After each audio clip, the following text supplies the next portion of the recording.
La decisión de embarcarnos en aquella travesía surgió una noche de verano, entre copas de vino y relatos de aventuras pasadas. Mi amigo Diego, un marinero experimentado y apasionado por las historias del mar, había oído hablar de un lugar misterioso conocido como el Abismo de los Lamentos. Este lugar, según las leyendas, era una grieta profunda en el fondo del Océano Pacífico, donde los marineros perdidos podían escuchar los lamentos de las almas que nunca regresaron. Nos reunimos 5 amigos para la expedición: Diego, Elena, una oceanógrafa con un gusto por lo sobrenatural, Javier, un fotógrafo siempre en busca de la toma perfecta, Laura, una escritora que buscaba inspiración para su próxima novela, y yo, un apasionado del buceo y explorador de lo desconocido. Nos embarcamos en el Poseidón, un yate bien equipado con tecnología moderna y provisiones para 3 semanas. Partimos de la costa de Perú, dirigiéndonos hacia el punto en el mapa donde, según Diego, se encontraba el abismo. Los primeros días fueron de preparación y ajuste a la vida en el mar. La navegación era tranquila, y pasábamos las noches bajo un manto de estrellas, compartiendo historias y especulando sobre lo que encontraríamos. En el 5.º día, notamos un cambio en el ambiente. El cielo estaba nublado, el mar inquieto, y una niebla espesa comenzó a rodearnos. Diego, que estaba al timón, frunció el ceño. «Estamos cerca», dijo, consultando sus mapas y el GPS. Esa noche, la niebla se hizo más densa, y el silencio era abrumador. Nos reunimos en la cubierta, observando cómo la oscuridad parecía envolverse a nuestro alrededor. De repente, escuchamos un sonido que heló nuestra sangre, un lamento largo y lastimero, como el gemido de 1000 almas en pena. Nos miramos unos a otros, tratando de entender lo que estaba sucediendo. Diego decidió que era hora de sumergirse. Equipados con trajes de buceo y linternas submarinas, nos preparamos para explorar el abismo. Bajamos en parejas, Diego con Elena, Javier con Laura, y yo solo, vigilando desde la superficie. La inmersión fue aterradora. La oscuridad era total, y la sensación de opresión aumentaba con cada metro que descendíamos. La visibilidad era escasa, y solo podíamos ver unos pocos metros delante de nosotros con la ayuda de nuestras linternas.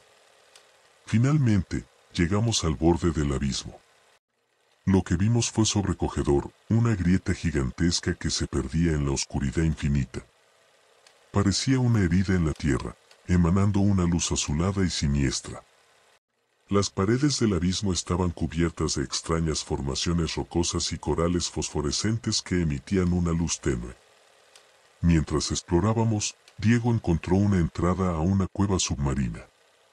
Decidimos investigar, a pesar de la creciente sensación de peligro. La cueva era estrecha y sinuosa, y nos adentramos en ella con cautela. De repente, el pasaje se abrió a una gran cámara submarina, donde la luz azulada era más intensa.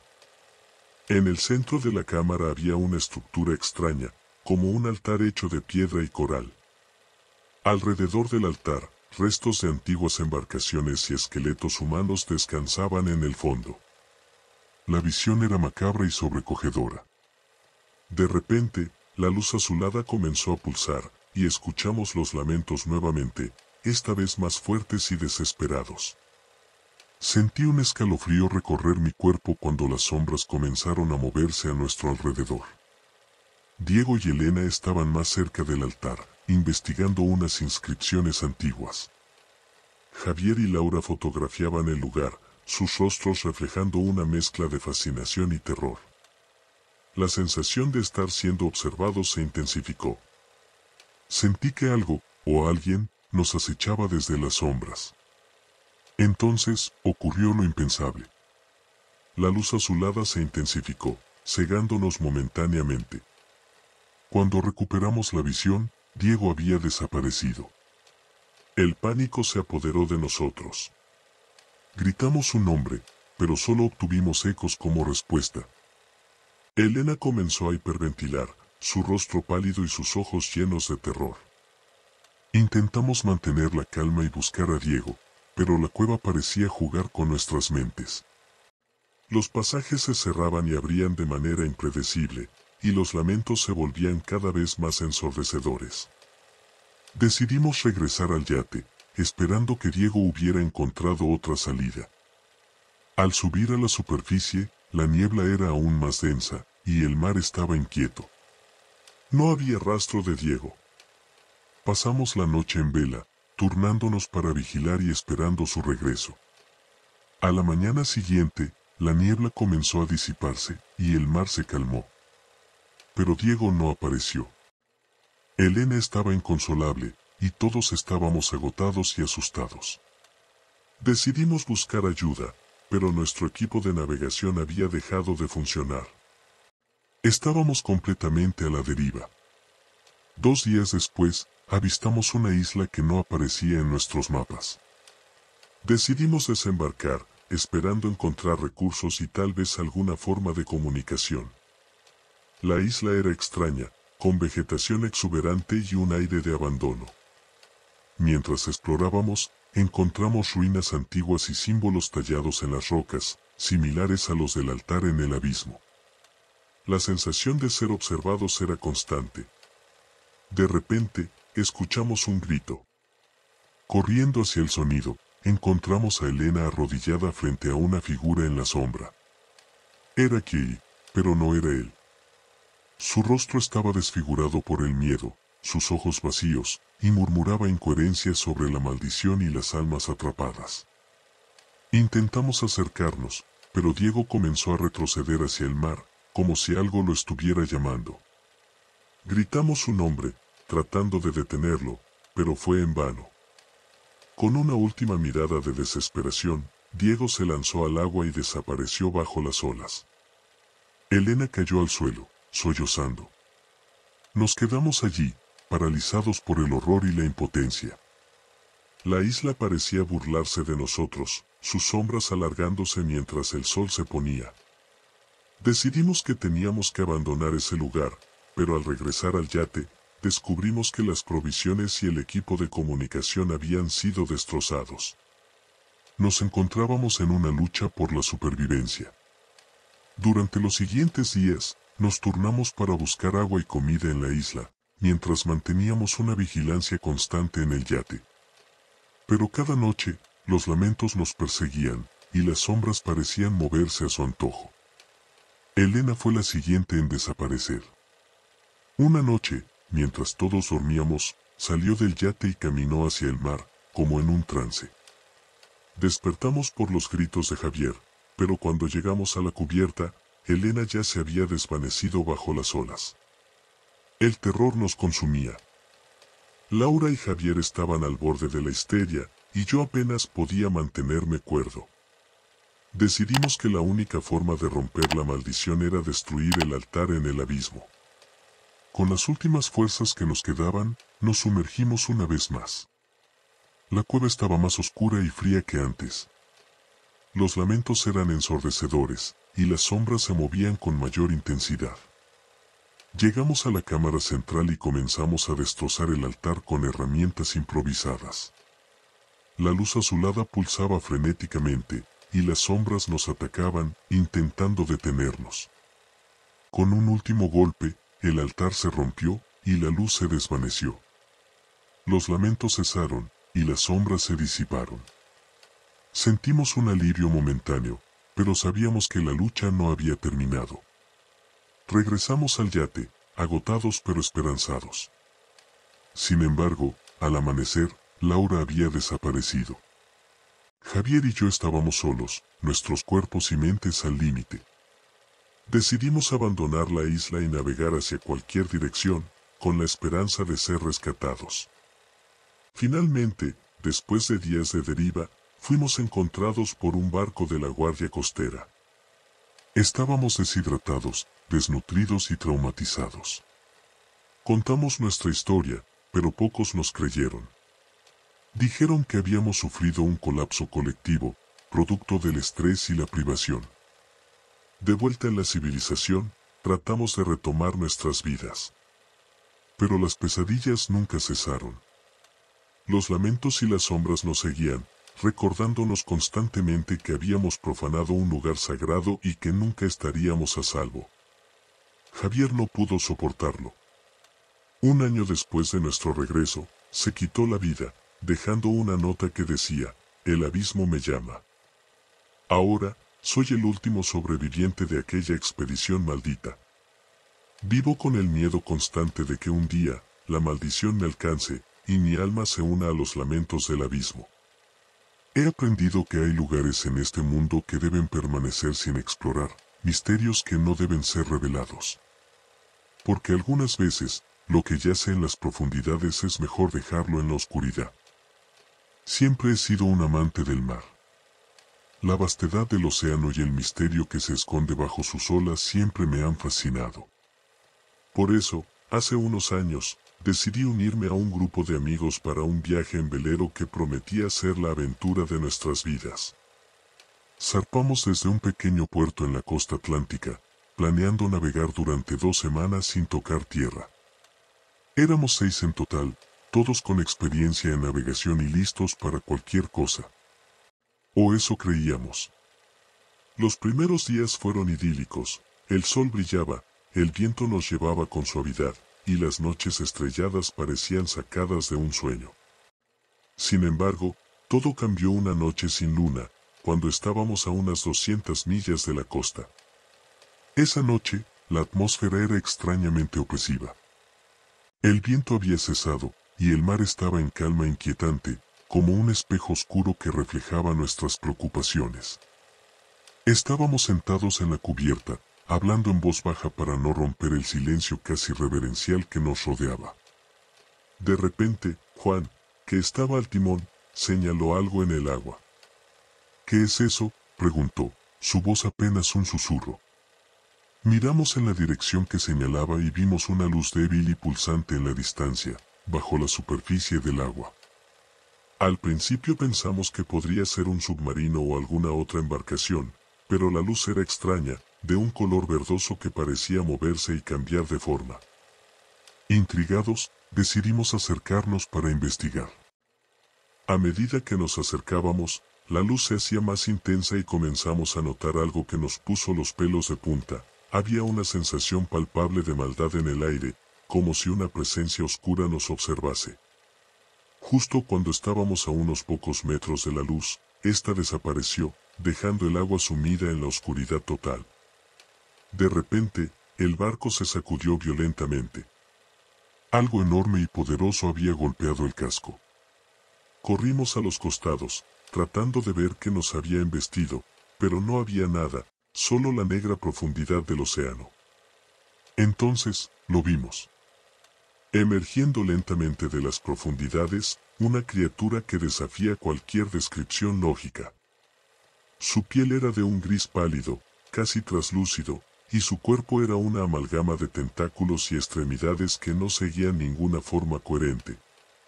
Sus ojos, si es que se podían llamar así, eran enormes orbes negros que irradiaban una malevolencia indescriptible.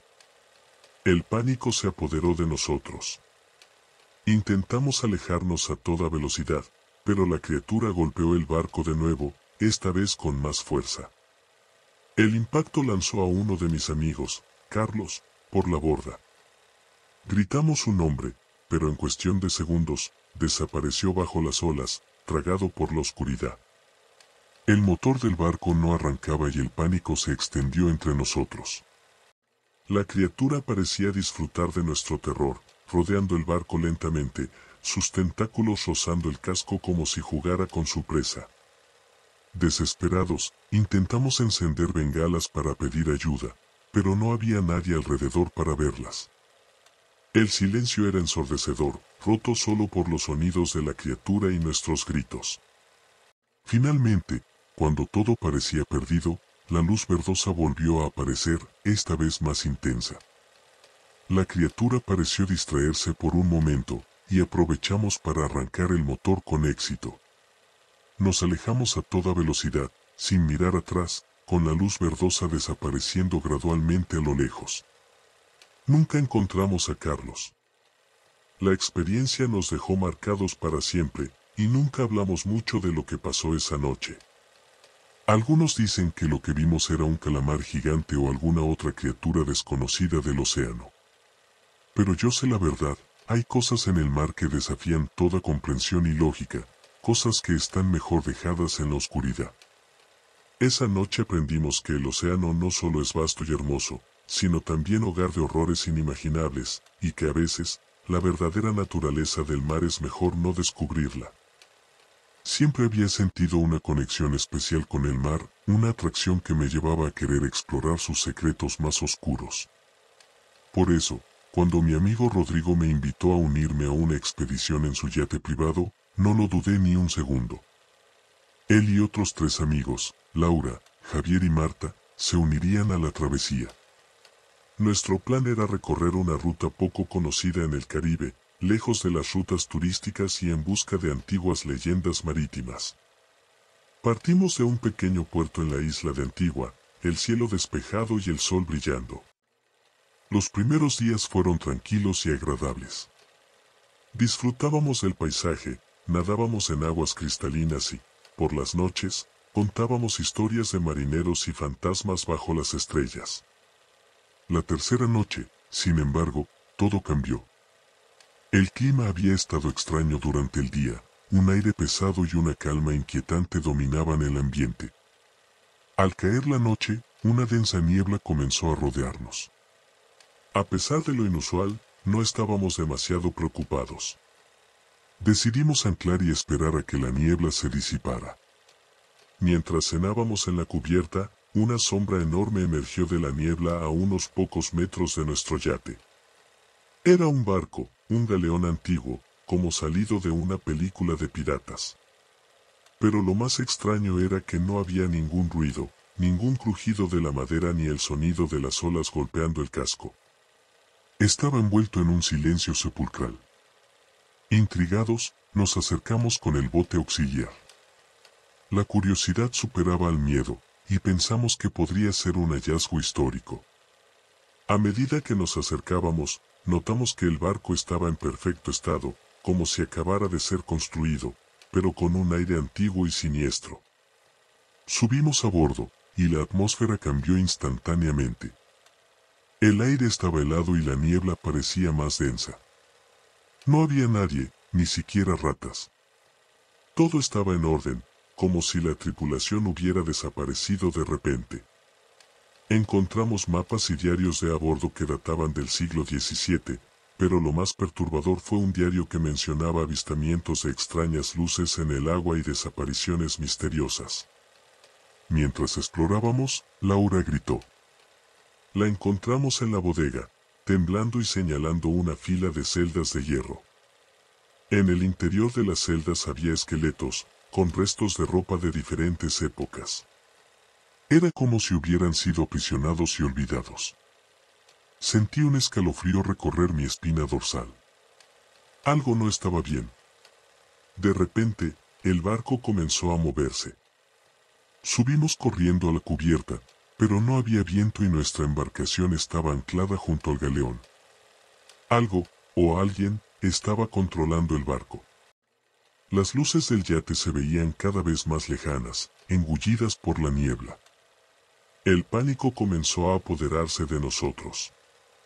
Intentamos volver al yate, pero el bote auxiliar había desaparecido. Estábamos atrapados en el galeón. Rodrigo sugirió buscar la sala de mando y ver si podíamos controlar el barco desde allí. La sala de mando estaba en el castillo de popa, y al entrar, nos recibió una visión aterradora. El timón giraba solo, y el mapa sobre la mesa mostraba una ruta trazada con sangre, hacia una isla que no aparecía en ningún mapa moderno. Javier, que era el más escéptico de nosotros, intentó detener el timón, pero fue lanzado contra la pared con una fuerza invisible. En el mismo instante, escuchamos un gemido profundo y gutural que resonaba por todo el barco. Parecía el lamento de miles de almas en pena. Decidimos abandonar la sala de mando y buscar refugio en la bodega. Mientras descendíamos, escuchamos pasos detrás de nosotros. Miramos hacia atrás, pero no vimos a nadie. Las sombras en los pasillos parecían moverse y tomar formas humanas. En la bodega, Nos reunimos y tratamos de idear un plan. Fue entonces cuando Marta, mirando por una pequeña ventana, gritó: «La isla. Está allí». Nos acercamos y vimos una isla oscura y sombría emergiendo de la niebla. El barco se dirigía directamente hacia ella. El miedo se convirtió en terror absoluto cuando escuchamos el sonido de cadenas arrastrándose y vimos figuras espectrales emergiendo de las paredes. Eran los antiguos prisioneros del galeón, sus ojos vacíos y sus cuerpos semitransparentes. Rodrigo, en un ataque de pánico, corrió hacia la cubierta. Lo seguimos, y vimos cómo intentaba saltar al mar, pero fue detenido en el aire por una fuerza invisible y lanzado contra el mástil, quedando inconsciente. Laura, Javier y yo nos abrazamos, rezando por un milagro. La isla estaba cada vez más cerca, y la sensación de muerte inminente nos envolvía. Cuando finalmente tocamos tierra, el barco se detuvo abruptamente. Las figuras espectrales desaparecieron, pero la atmósfera seguía siendo opresiva. Salimos del barco con Rodrigo, aún inconsciente, y nos encontramos en una playa de arena negra, rodeada de árboles retorcidos y muertos. En el centro de la isla, una torre de piedra se alzaba imponente, irradiando una luz verdosa y enfermiza. Decidimos que nuestra única opción era explorar la torre, con la esperanza de encontrar una salida. A medida que nos acercábamos, el suelo parecía temblar bajo nuestros pies, y los gemidos de las almas en pena se hacían más fuertes. Al entrar en la torre, nos recibió una sala circular con paredes cubiertas de símbolos antiguos y oscuros. En el centro, un altar de piedra con inscripciones en un idioma desconocido. De repente, la puerta se cerró detrás de nosotros, y la sala se llenó de una luz cegadora. Una figura apareció frente a nosotros, una entidad espectral con una presencia maligna que nos hizo temblar de miedo. Nos dijo que habíamos sido elegidos para reemplazar a las almas perdidas del galeón, y que nuestras almas nunca abandonarían la isla.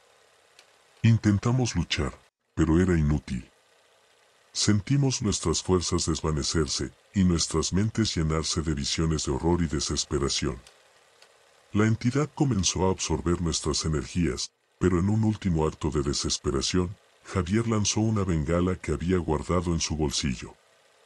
La luz de la bengala rompió el hechizo por un instante, y la entidad se desvaneció con un grito ensordecedor.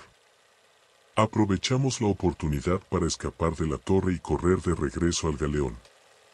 Rodrigo había recobrado el conocimiento y nos ayudó a subir a bordo. Desesperados, encontramos el timón inmóvil y el mapa con la ruta de sangre desaparecido. El viento comenzó a soplar, y la niebla se disipó lentamente. Sin saber cómo, el galeón comenzó a moverse nuevamente, alejándose de la isla maldita. Después de lo que pareció una eternidad, vimos nuestro yate en el horizonte. Abandonamos el galeón y regresamos al yate, jurando nunca hablar de lo ocurrido.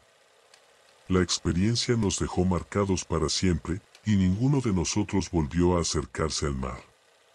A veces, en las noches de niebla, todavía puedo escuchar los gemidos de las almas perdidas y ver la luz verdosa de la torre en mis sueños. Sé que hay cosas en el mar que deben permanecer en la oscuridad, y que nosotros tuvimos la suerte de escapar con nuestras vidas. Pero nuestras almas, esas nunca serán las mismas. Hace unos años, mis amigos y yo decidimos hacer una travesía en un yate alquilado, explorando las aguas profundas y poco navegadas del Océano Pacífico. Éramos 5, Alejandro, Lucía, Marcos, Sofía y yo, todos apasionados por la aventura y la exploración. Zarpamos desde un puerto en la costa de Chile, con provisiones para 2 semanas y un espíritu indomable. Los primeros días fueron tranquilos, con cielos despejados y aguas serenas. Nos turnábamos para llevar el timón y disfrutábamos de largas charlas y risas bajo el sol. Pero, como suele suceder en las historias de terror, la calma precedió a la tormenta. En la cuarta noche, el viento cambió y el cielo se cubrió de nubes espesas. Decidimos seguir navegando, confiando en nuestras habilidades y en la robustez del yate. Hacia la medianoche, una densa niebla comenzó a envolvernos, tan espesa que apenas podíamos ver unos metros más allá de la proa. La sensación de aislamiento y vulnerabilidad se hizo palpable. Alejandro, quien estaba al timón, sugirió reducir la velocidad y mantenernos en curso hasta que la niebla se disipara. De repente, Sofía, que estaba en la proa, gritó: «¡Luz a estribor!». Miramos en la dirección que señalaba y vimos un destello brillante en la distancia, bajo el agua. La curiosidad nos superó y decidimos acercarnos. A medida que nos aproximábamos, la luz se volvía más intensa y adquiría un tono azulado, como si emanara de una fuente muy profunda. Cuando estábamos casi sobre ella, el yate se sacudió violentamente, como si algo gigantesco lo hubiera golpeado desde abajo. Corriendo hacia la borda, miramos al agua, tratando de discernir qué había causado el impacto. Lo que vimos nos dejó sin aliento. Una criatura inmensa, de al menos 30 metros de largo, se movía lentamente en las profundidades. Su piel era blanca y luminiscente, y sus ojos, enormes y negros, irradiaban una inteligencia fría y maligna. El pánico se apoderó de nosotros. Alejandro intentó alejar el yate, pero el motor no respondía. La criatura emergió parcialmente, revelando una serie de tentáculos que se enroscaban y desenroscaban con una gracia siniestra. Parecía estar estudiándonos, disfrutando de nuestro terror. Entonces, uno de los tentáculos golpeó el yate con una fuerza descomunal, lanzando a Marcos al agua. Gritamos su nombre mientras desaparecía en la negrura. La criatura se movió hacia él, y en un instante, Marcos fue arrastrado bajo la superficie, sin dejar rastro. La desesperación se apoderó de nosotros. Lucía y Sofía lloraban, mientras Alejandro y yo intentábamos sin éxito hacer arrancar el motor. De repente, la niebla se espesó aún más, y las luces del yate comenzaron a parpadear. En medio del caos, una figura apareció en la cubierta. Era una mujer, o al menos algo que parecía una mujer, con ojos brillantes y una expresión de tristeza infinita. Habló en un susurro que parecía venir de todas partes y de ninguna a la vez. «Están en el territorio de las profundidades. No debieron venir aquí». Antes de que pudiéramos reaccionar, la figura se desvaneció, y la criatura golpeó el yate nuevamente, partiéndolo en dos. Nos encontramos en el agua helada, luchando por mantenernos a flote mientras la criatura se movía alrededor, acechándonos. Agarré a Lucía, que estaba en estado de shock, y traté de nadar hacia un fragmento del yate que aún flotaba. Alejandro y Sofía estaban cerca, también luchando por sobrevivir. De repente, la criatura se sumergió y todo quedó en silencio. La calma antes de la tormenta, pensé. Unos minutos después, la criatura emergió justo debajo de Alejandro, envolviéndolo con sus tentáculos. Su grito resonó en la oscuridad antes de ser ahogado por el agua. La luz azulada comenzó a intensificarse, cegándonos momentáneamente. Cuando recuperé la visión, la criatura había desaparecido y la niebla se disipaba. Nos encontrábamos a la deriva, con apenas un trozo del yate para mantenernos a flote. Pasamos lo que pareció una eternidad flotando en la inmensidad del océano, esperando un rescate que parecía imposible. Finalmente, un barco de pesca japonés nos encontró. Estábamos deshidratados, traumatizados y sin palabras para explicar lo que habíamos vivido. Nos llevaron a la costa, donde intentamos retomar nuestras vidas. A veces, en mis pesadillas, todavía veo esos ojos negros y la luz azulada. Sé que algo antiguo y malvado habita en las profundidades del océano, y que tuvimos la suerte de escapar con nuestras vidas. Pero la sombra de ese encuentro nunca se desvanecerá, recordándonos siempre que hay lugares en el mundo donde la curiosidad puede costar mucho más que la vida misma.